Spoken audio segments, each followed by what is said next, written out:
Good evening, everybody. Welcome to another ASEA Global Expansion Team Zoom. We have an incredible cast of characters for you to hear from tonight. We're going to be talking about our business stories, and we're going to be doing it in a very strategic way. So when you're telling your business story to the people that want to learn more about you, you're going to tell them about your background. You're going to tell them about what you were struggling with.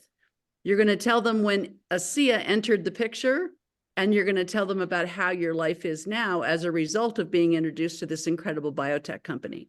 So we're going to give you some examples tonight about that conversation. It might happen in an elevator. It might happen in a restaurant. It might happen at a party.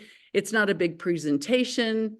It's just some short information. And the goal is to create interest, not to talk the people's ear off and make sure they're all educated about the science of redox biochemistry. So anyway, we're going to start off tonight with Debbie Wetzler. So I hope you have your pad and paper in front of you so you can start creating your 2-minute business story. So Debbie, tell us your story. All right. Well, I was an interior designer for many years, very successful, never had any money problems. But then I stepped down to help a man with his children's website.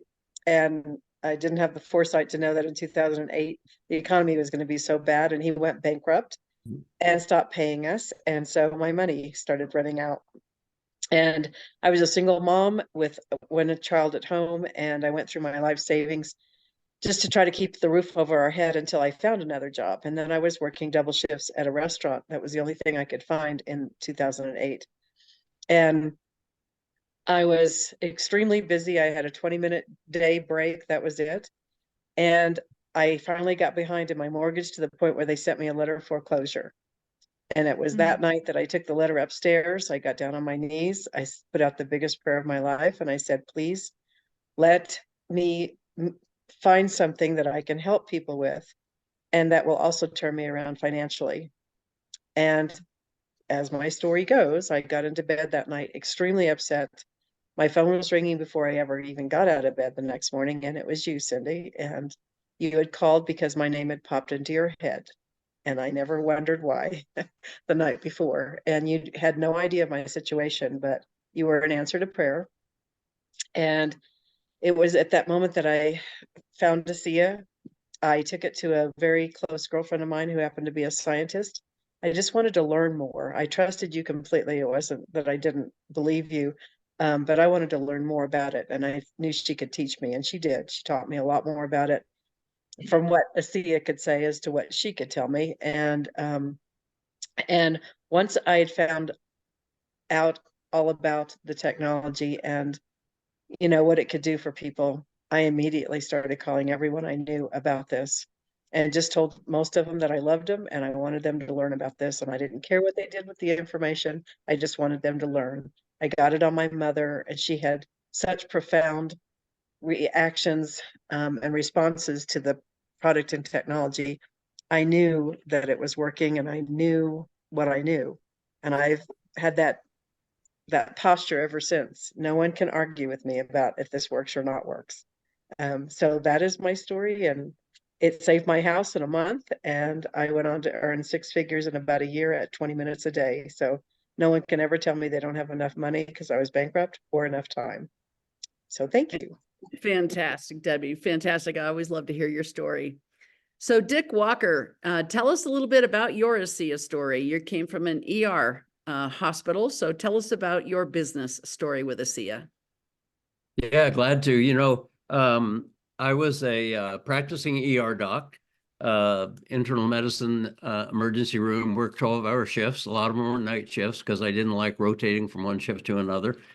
Didn't see my family a lot because a lot of times I was sleeping when they were up and doing things, working holidays, that kind of thing. And I was, 64 years old or so.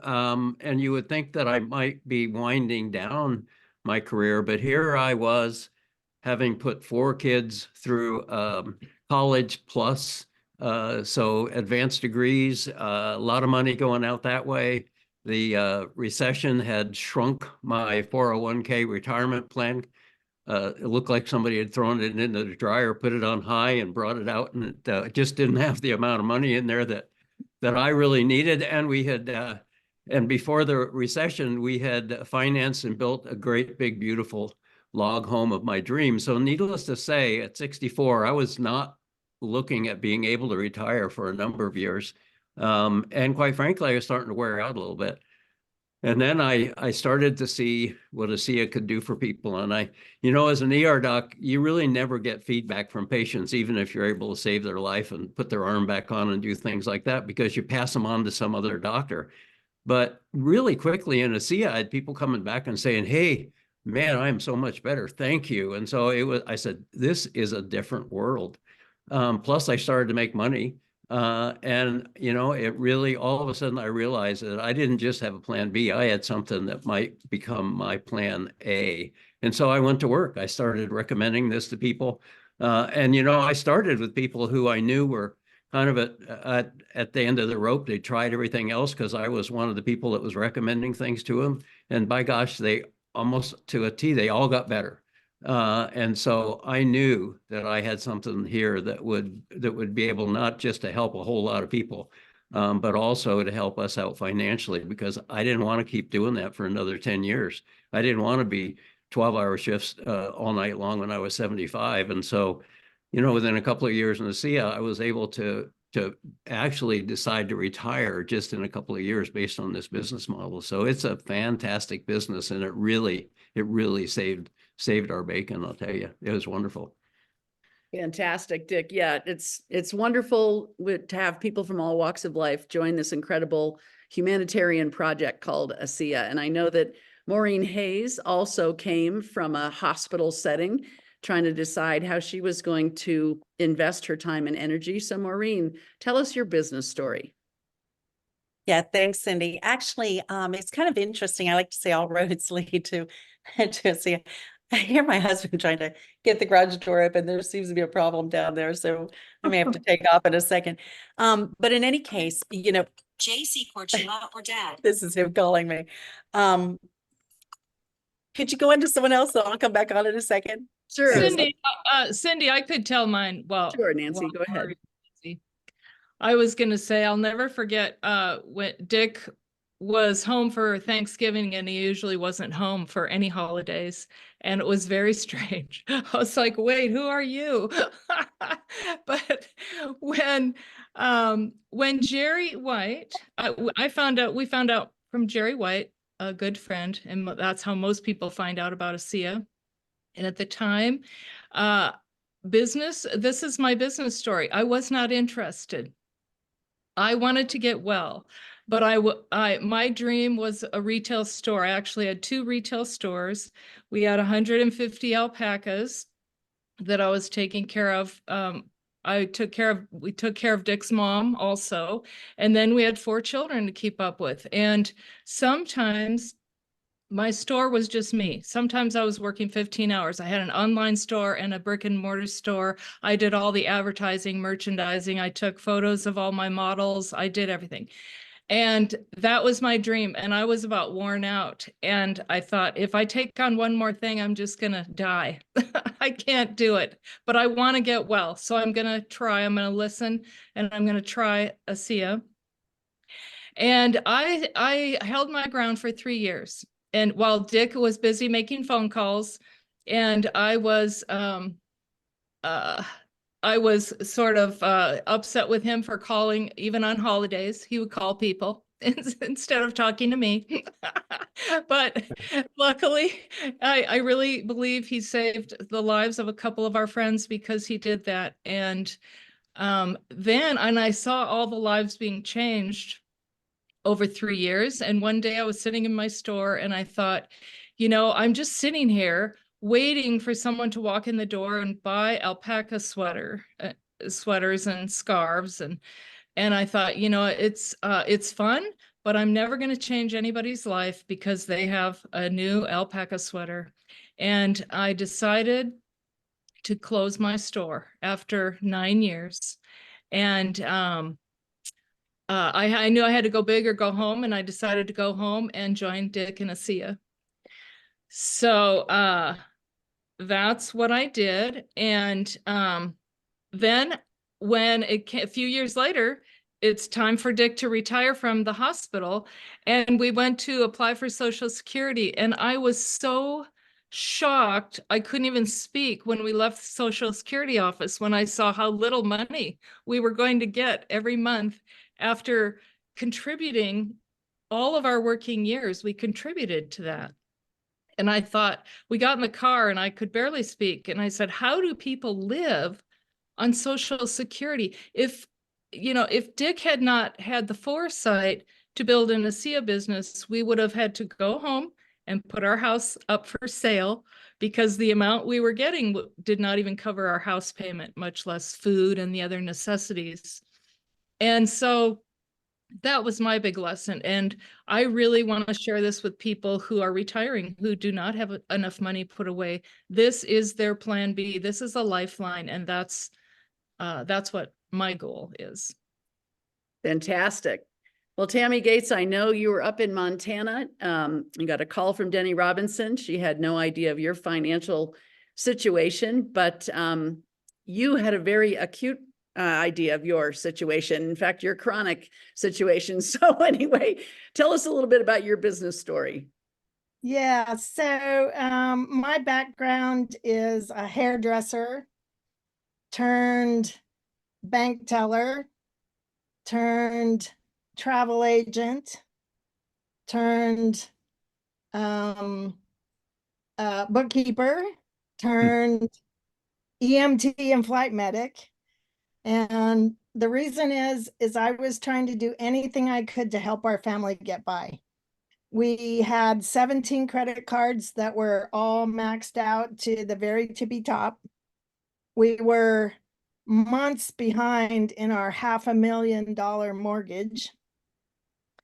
We were in our 50s, but had no retirement set up at all. And so we knew something had to change. And when our sponsor, Denny Robinson, called us a couple nights before Christmas on a Sunday night, 9:30 at night, she didn't know any of that existed. She was just excited about ASEA. And I had to go in my office and check all those 17 cards to try and find $40 to enroll in ASEA. And so we jumped in with both feet. We fell in love with the corporate team, with the product, with the culture of ASEA.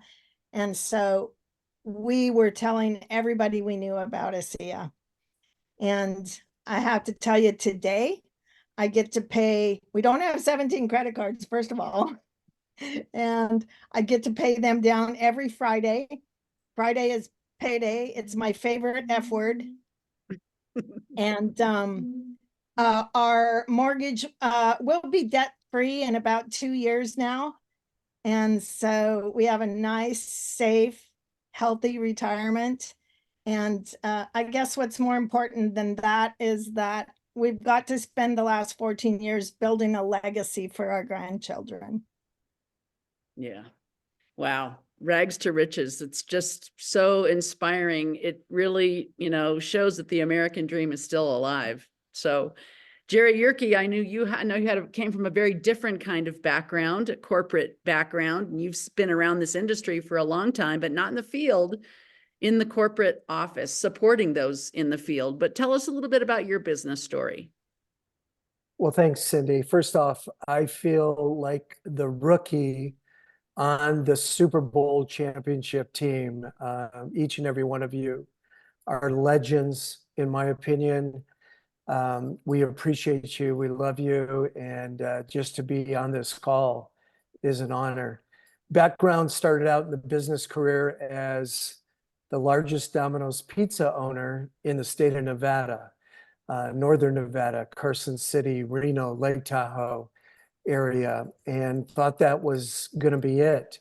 But for any small to medium business owner, understand 300 plus employees, everything that you deal with, the struggles, the challenges. After 16 years, I was open, and somebody, a friend, just like you've heard over and over again, shared with me this concept of network marketing and distribution. And for me, I understood distribution, but I actually wanted to embrace the challenge of global and not, within a state or within a city. That led to 22 years as a corporate executive all around the world. Some companies were startups, some were medium-sized, some were $1 billion company on an annual basis. And there's approximately only 12 of those in the world at any given time within our industry. So had a great experience, but Cindy, you asked about the struggle, and here it is very quickly. There's no stability. Every 2 to 3 to 4 years, we were looking for a new home, a new company. I met Denise in the industry 15 years ago. She's been my executive assistant ever since then. Anybody that knows me, they know me, but they love Denise, and that's very easy to see. She's absolutely amazing as a partner. But the point was, we had no freedom, absolutely none. We were building the dreams of other owners in other companies. And sure enough, while you folks were in Las Vegas, and I had a chance with Denise sitting at my side, watching you, listening to you, when I heard Tyler Norton, keep in mind, I'm a true believer, being a part of this industry from the executive side, that companies rise and they fall on one thing, and that's leadership. And I'm here to tell you that in 3 decades, I've never, ever met an individual like Tyler Norton. None. And when I think about this company, when you ask, enter ASEA, I can think of a couple of things. Number one, freedom. I think Tammy and Chuck shared that with me loud and clear the very first time I met them. When I think of Tammy Phillips, who posted today, authenticity. And oh my goodness, is this company, because of Tyler, because of his father, because of the people in place, people that have been on the corporate team 10 years, 14 years, 8 years, 7 years, 6 years. There's no 2 to 3 years, and it's not a revolving door. So we really embraced it. Want to thank all the leaders that are on here sharing. You are the champions, and thank you for being the pathfinders for each and every one of us. Absolutely. Well, I think we all feel so blessed that someone was courageous enough and cared enough about us to share ASEA with us. A lot of names out there are not on people's lists. And that's a shame, because there are people like Debbie praying for an answer to the problems in their lives, and we just may have it in our hands. So thanks so much, Jerry. Let's go over to another Jerry White and Marcia White up in the Spokane area. So I know you guys have been with the company for a while, come from another very different background. Marcia was a school teacher and Jerry is a physical therapist. So can you guys tell us your business story? Well, at first, I was not looking for a business. I was busy wasting my time on many other things that were really not very fruitful. And the business that we were working on previously, its lifespan had been exceeded, and I was just scrambling. I was scrambling to try to keep a dream alive and a group of people fed. And when I got a phone call from a couple of people I really care about, Danny Robinson and Trish Schwinkler, they called me up from the headquarters of this crazy place and said, there is something going on here and we don't quite know if it's real. Would you take a look? So I did take a look at it, and I said, it's out of my league. I've not seen anything like this, but good luck. I've taken my hand off of the CPR I was doing on my old business this is long enough. I got to jump back and do that. And so I kind of, for a couple of years, 2 or 3 years, kicked it down the road, and we just kept getting more and more anemic, and we were circling the drain. Marcia can explain a little bit about what our life was like at that point. Well, it's like when we were talking about for tonight, his perspective is so different than mine, because I was in the background. He was trying to not go down the drain, and I was trying to keep him feeling good. And I was teaching school. I had 3 kids at home then, I think. I was doing anything to make some extra money. I was costuming. I was running swim lessons in our backyard all summer long. I was, we took in a foreign exchange student. Just doing anything that would bring in an extra couple $100, which just wouldn't quite make it. My kids couldn't figure out Mom, why aren't you going out with your girlfriends? Well, we had a Prius at the time, but I couldn't afford to put gas in it. It had to be the choice of gas in the car, or go to Costco and get the eggs and milk. Which is it going to be? And I couldn't tell them that. I didn't feel like I could tell them that. But so I was sitting watching this going on, and watching him trying to make a decision and praying. And meantime, our house, we put on a half a roof on our house because it was leaking, and we had to, but we couldn't afford a full roof. We were Fortunately, we weren't like Chuck and Tammy I'd had nailed in my head all along, no credit cards, no credit cards. So when they had 2 maxed out, but boy, were they maxed out. And it just was trying everything, and it was to the point where I was just like, okay, I could put this foot in front of the other, one foot in front of the other. We can make it to the next day, because I had so much going on my plate. But then, ASEA came. Our sponsor never talked to me. That's a lesson to everybody, talk to 2 people, because I did our finances. I was the one paying Rob and Peter to pay Paul, and trying to keep things going, and knowing, Jerry's not a real numbers guy. He probably had no idea how much we were making every month at that point in time. So anyway, that's a lesson. Talk to both, because it is a partnership when there's a marriage there, or partners. You want to talk to both people, because everybody has a little different perspective. But well, and I was following dreams, and it's just a real testament to the fact that if you want to excel in the world, you need to have other people that can come and stand by and do things that you can't do. And Marcia was filling that void, and then Dick and Nancy stepped in and began to start to. It felt like when you're going down, it's just friendly to have other people holding your hand while you're going down.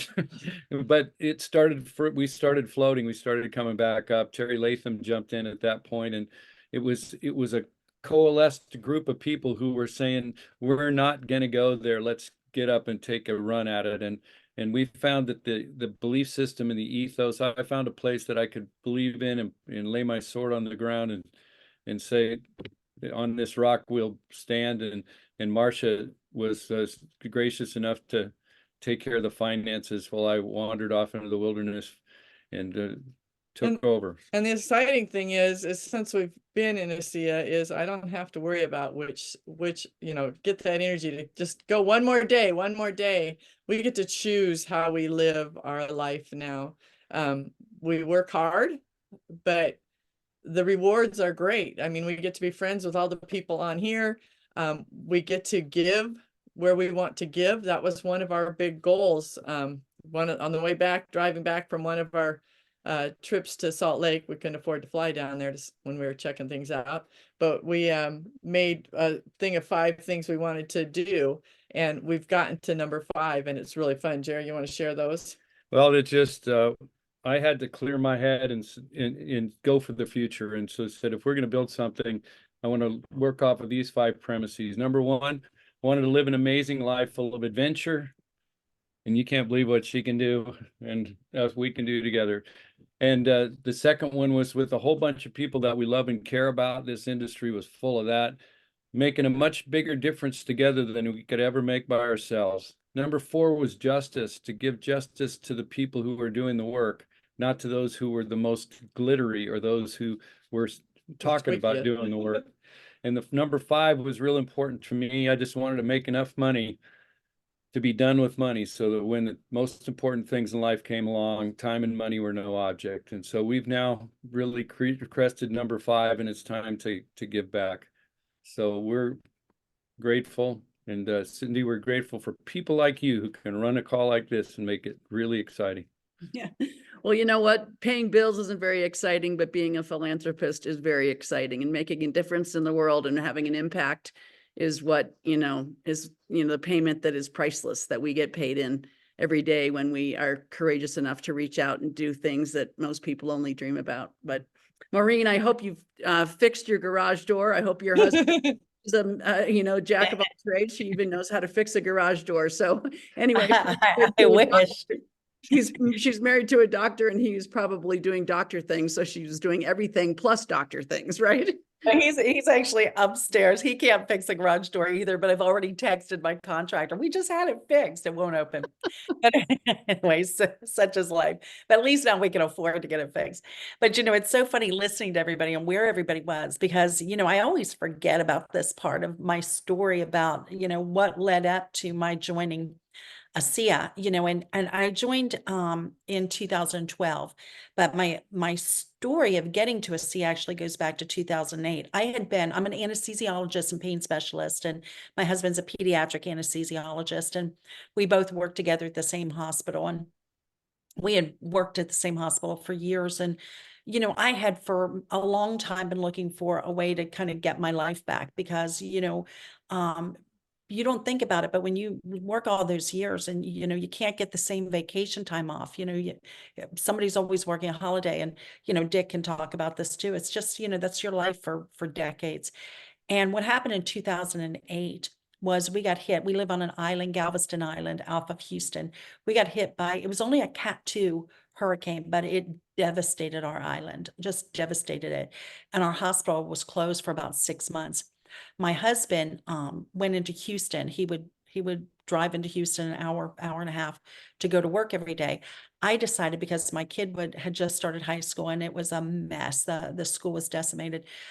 So I said, you know what, I've got to take a leave of absence. I'm going to make sure that this kid is okay. I can't be driving. We both can't be driving into Houston. So I took a leave of absence, expecting to go back, but the high school just didn't rebound. So I decided I was going to move to Charleston, South Carolina, where my family was. And I put Christopher into an academy there. Now, I had licenses in a number of different states, but South Carolina wasn't one of them. But I was certified in acupuncture. So I thought, I'll just go there. I'll practice acupuncture. I'll set up an acupuncture clinic. And I get there and they're like, you're an anesthesiologist. You're not a doctor of Oriental medicine. And I was like, so? And they were like, you can't take those little tiny needles and stick them in people. And I was like, no, but if I had a license here, I could take a big needle and shove it in them and you'd be fine with that, but not the little ones. They were like, nope.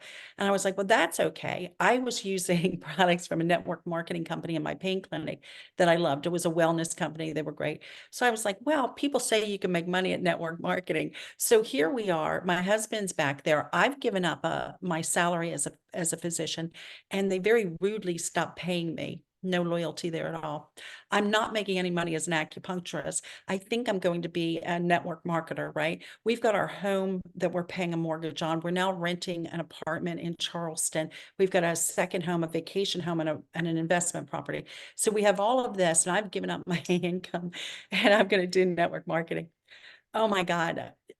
You talk about being broke, robbing Peter to pay Paul. It was a disaster. And then my husband got deployed to Iraq. So, he's over there. I'm trying to hold down the fort. He comes back. My son graduates, and my son, the academy that he was in, cost as much as college for his tuition. So I had really put us into a bad spot. So in any case, my mom came down with a life-threatening disease. So I was very blessed that I had that time to spend with her and be able to go with her for her treatments and all. And she got through that. They said, you're cured, go live your life. My husband comes home. He gets home from Iraq in time for my kids' graduation. All of our family's there. And we're in Charleston. And he said, we have to go to Houston tomorrow. I was like, our families are here. Why would we go to Houston? He said, I've got an appointment at MD Anderson. I don't know if you guys know what that means, but that was just, oh my God, You know, so we're leaving the festivities and we're flying to Houston. He came home with a devastating diagnosis. So we moved back, you know, Christopher's, you know, graduated. He's going to a very expensive college. I'm still not working. My husband's like, the gig is up. You got to get a job. And I decided that I was going to go into age management medicine. Well, about this time, he's gone through all of his treatments. He's still suffering. A friend who was with that company that I was so horrible at calls me, and we're having a conversation because he had left that company. And I said, I know why I left that company, but you were, you know, consultant of the year. You were doing great. And he said, well, I came across a breakthrough. Now, to tell y'all other things that were going on, somebody had called me about this company when my husband got through with his treatments. It was on Valentine's Day. You know, he rang the bell on Valentine's Day. A week later, my mom called and said her situation was back with a vengeance. And we moved her out to Houston or to Galveston to live with us and to take her to MD Anderson. And somebody called me about ASEA, and I thought it sounded so incredibly ridiculous. I wouldn't even listen to it. I wouldn't take her calls. I got rid of all of her emails. Well, my mom died a couple of months later. And, you know, it just rocked my world. And so when I was having this conversation 3 months after that with Terry, and he was telling me it was the company with the saltwater from Salt Lake City, honestly, you guys, you know, it was only because it was Terry. I knew him. I knew he'd been successful that I even took a look. And it was an act of God that we actually ordered the product. And I ordered it because I was betting against it. I was not that I didn't want my husband to get better. I didn't want to suffer the guilt of not being open to knowing about it for my mom. But as you guys know, my husband got his health back. He was just so devastated by the treatment for his disease. They cured him, but the treatment left him very compromised. Sorry. It's been a bad night. First the garage door, now this. Sorry, I get a hold of myself. In any case, within a few months, he was doing so much better. And I had gone back into training because I was kind of done with pain. I just never felt like anybody got better from it. So I decided to go into age management medicine. And so that was about a 6-month period. So I joined the company. We used the products. A few other people I shared it with were having amazing results. And I finished, and that's concierge medicine, big dollars. You know, it costs people a fortune to have an age management doctor. And I said to my husband, because of what I had seen, and because I had never in my whole medical career had my hands on something so powerful that was so safe, 100% non-toxic. Can't say that for any of the prescriptions that I'd written over the decades that I practiced medicine. And I said to him, you know what? I'm not going to hang that shingle. I'm going to start educating people about redox signaling molecules. And after I wrenched his fingers from around my throat, because it was a very expensive certification and we were already broke at that point, you know, he got on board. And you guys, it's been miraculous. It's been so gratifying. Personally, my husband's health is back. Other family members, other people that I love and care about, I've been able to help them get back to the health that they're looking for, and to impact people all over the world, and to be able to replace my medical salary has been amazing. We're no longer in debt. In fact, we were debt free. Then we bought this condo and decided to renovate it. So we get a little bit of a mortgage there, but you know, it's a blessing. It's a blessing. And I giggle every day to think about how I have my life back. I have my time, I have my family, I have everything I wanted, and I'm living a life that lots of people just dream about. So I am forever grateful to the person who brought this to us. Thanks, Cindy. Yeah, so there's a lot of scams out there. There's a lot of it's too good to be true out there. And there's, you know, you get random phone calls from people that maybe you went to high school with or whatever. But if you are investigating this company, I hope that you take a very strong look at it. And if you are in this company and you are sharing it with other people, I hope that you've learned something from these people's business story tonight. What fascinates me is that when you have some success in this business, there's 3 stages of network marketing. You get into a network marketing and company and you experience what Maureen did, where you work very hard and you hardly make any money. And that's why her husband's hands were around her neck, jokingly. And then there's a second phase of network marketing, and that's where you work pretty hard and you make okay money. And it feels like, wow, this could work. And then there's a third phase of network marketing where you are hardly working and you're making way more money than you feel like you deserve some days. And that's the stage of network marketing that most people want to attain. However, the only way to get to stage 3 is to get through stage 1 and stage 2. And that's where most people fall out, or the company falls out from underneath them. So I hope that you write down your story tonight, write down your background, because your background is very important and very unique and a very important part of the global puzzle that ASEA fills. So write down your background, write down your struggle, write down how ASEA entered your life, and also write down how your life is now as a result of that person introducing you to ASEA and ASEA entering your life. And share your story with people who want to learn about how you got introduced to this incredible company called ASEA and this amazing technology called redox biochemistry. So I want to thank everybody that was on the panel tonight. Thank you guys so much for sharing. Have a fantastic night, everybody. Good night. Thanks, Cindy. Thanks, everyone. Bye, everybody. Night. Night.